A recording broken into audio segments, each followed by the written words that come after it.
Assalamualaikum students, I hope you all are doing well and enjoying the summer vacation. Let's get back to our academic learning. The subject today I am going to teach you is geography, and the chapter we are going to start is chapter number 3, settlements and land use. Settlements का मतलब होता है बस्तियाँ, आबादी, यानी वो जगह जहाँ पर हम लोग रहते हैं, हमारे घर, हमारे शहर.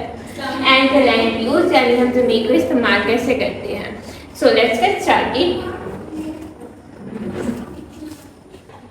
The point. So my dear students, first of all we'll talk about the early humans. As you know, long time ago people kept moving from place to place. लोग क्या करते थे कि hunting, animals, fishing and collecting fruits पर इंहिसार करते थे. यानी वो एग्रीकल्चर पर डिपेंड नहीं करते थे, बल्कि वो क्या करते थे, वो शिकार करते थे, पौधे उगाते थे और उसी की बेसिस पर उनकी जो थी वो जिंदगी गुजरती थी. जस्ट लाइक बर्ड्स, हम जैसे देखते हैं कि बर्ड्स यहाँ से वहाँ अपनी खुराक की तलाश में मूव करते रहते हैं. But after the discovery of agriculture, जब लोगों ने सीखा किस तरह से पौधे उगाने हैं, एनिमल्स को रखना है, किस तरह से काश्तकारी करनी है, तो क्या हुआ कि लोगों ने एग्रीकल्चर पर इंहिसार करना शुरू कर दिया. And this is known as agriculture revolution. अब लोगों को ज़रूरत नहीं थी कि वो हर वक्त यहाँ से वहाँ जो है जाते रहे खुराक की तलाश में, क्योंकि उनके पास खुराक मौजूद थी. After that the settlements get started, यानी लोगों ने क्या किया कि स्मॉल जो फॉर्म्स बने थे गंदम वगैरह उगाने के लिए, अब क्या हुआ, एग्रीकल्चर के लिए जो स्मॉल फॉर्म्स बने थे दे turned into villages and the villages turned into towns and that towns turned into big cities. जैसे कि आजकल हम लोग देखते हैं कि लाहौर है, कराची है, these are all big cities. So people started to build houses, workshops and markets. After that हमारे पास स्पेशलाइज्ड जॉब्स आती हैं. यानी अब क्योंकि अगर किसी घर में 7 से 8 लोग रहते हैं तो उन 8 लोगों को ज़रूरत नहीं थी कि वो लोग काश्तकारी करें, एग्रीकल्चर पर डिपेंड करें. तो क्या हुआ कि इस तरह से हमारे पास डिफरेंट जॉब्स आई, लाइक लोगों ने डिफरेंट प्रोफेशन को चूज़ किया. जैसे कि कुछ डॉक्टर्स बन गए, कुछ इंजीनियर्स बन गए, केमिकल इंजीनियर्स बन गए. जैसे कि आज हमारे पास डिफरेंट ऑप्शंस आते हैं. And the next is tradition. Tradition की अगर हम बात करें तो इवन आज भी अगर हम लोग किसी गांव में जाते हैं तो वहाँ पर हम देखते हैं कि लोगों ने अपने घरों के आगे कैसे थोड़ी सी जगह रखी होती है जहाँ पर वो अपने लिए खेती बाड़ी करते हैं, अपने लिए अनाज उगाते हैं, जिसमें वीट होता है, राइस होता है, और उसके बाद वो क्या करते हैं कि वही अनाज वो अपने घर के लिए भी इस्तेमाल करते हैं और उसी अनाज को वो सेल करके अपने लिए अर्निंग भी करते हैं. इसके एग्जाम्पल अगर हम लोग देना चाहें so we can get example from early civilisation, Indus valley. जैसे कि हमें इंडस वैली के बारे में पता है कि क्या हुआ था कि ग्रुप ऑफ पीपल जो उनसे थे वो इंडस रिवर के पास के, जब वो वहाँ पर गए तो उन्होंने देखा कि वहाँ की जो ज़मीन है वो बहुत ज़्यादा जरखेज़ है. वहाँ पर उनकी जो काश्तकारी थी यानी जो फसल उगाते थे वो बहुत जल्दी ग्रो करती थी और उनको पानी की ज़रूरत पूरी करने के लिए भी दूर नहीं जाना पड़ता था. इसलिए उन्होंने क्या किया कि वो इंडस रिवर के आसपास रहना स्टार्ट कर दिया और इस तरह से इंडस वैली सिविलाइजेशन जो है वो बनी.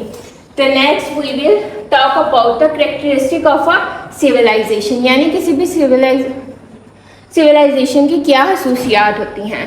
सो the first one is big settlements. जैसे हमने बात किया कि विलेजेस जो उनसे हैं वो टाउन और सिटीज़ में बन जाते हैं, डिफरेंट जॉब्स हमारे पास आ जाती हैं, डिफरेंट प्रोफेशन हमारे पास आते हैं, एक्स्ट्रा फूड प्रोडक्शन होती है, यानी कि हमारे पास ज़्यादा खाने की चीज़ें होती हैं और ज़्यादा सामान गुड्स जो हम बनाते हैं वो हमारे पास ज़्यादा क्वांटिटी में होता है. And the next is government and rules, यानी सिविलाइजेशन जो उनसी होती है, थ्रू सिविलाइजेशन हम लॉज, कोर्ट्स और ऑफिशियल्स चीज़ें बनाते हैं to manage people. And the other features is language, religion, art and music. That was also important. Now let's, so my dear student, now we will learn the very first question. Define the following terms. So the first one is settlement. Settlement a place where people live. Settlement हम उस जगह को कहते हैं जहाँ लोग रहते हैं. फॉर एग्जाम्पल कराची है, लाहौर है, ये एक बड़ी आबादी है. The next one is village. Village हम कहते हैं गांव को. A small place in the country side, यानी छोटी सी जगह जहाँ लोग रहते हैं. फॉर एग्जाम्पल किसान गाँव में रहते हैं और खेती बाड़ी करते हैं. The next one is metropolis. Metropolis हम कहते हैं बहुत बड़े शहर का सिलसिला, यानी जब कई बड़े many big cities join together, जब कई बड़े शहर आपस में जुड़ जाएं तो उसको हम लोग मेट्रोपोलिस कहते हैं। फॉर एग्जाम्पल अगर हम लोग देखते हैं कि Islamabad, Karachi, these are big cities, अगर वो आपस में मिल जाएं तो वो क्या कहलाएंगे? Metropolis. The next one is conversation. Conversation हम किसको कहते हैं? जुड़े हुए शहरों कस्बे को। When towns and cities grow and join into one area, it is known as conurbation। यानी जब कस्बे और शहर बढ़कर आपस में मिल जाएं तो उसको हम लोग क्या कहते हैं? कॉन्वर्जेशन कहते हैं। फॉर एग्जाम्पल इस्लामाबाद और रावलपिंडी करीब करीब मिले हुए हैं तो उनको हम लोग क्या कहेंगे? Conversation.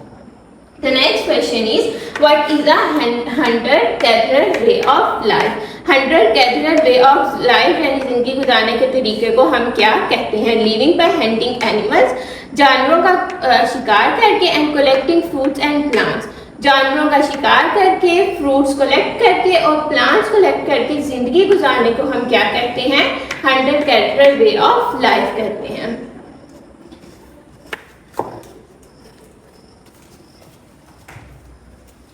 So my dear student, these are very important questions. You have to learn the questions and also write the questions on your notebook. I will meet you inshallah in the next lesson class. Until then, Allah Hafiz.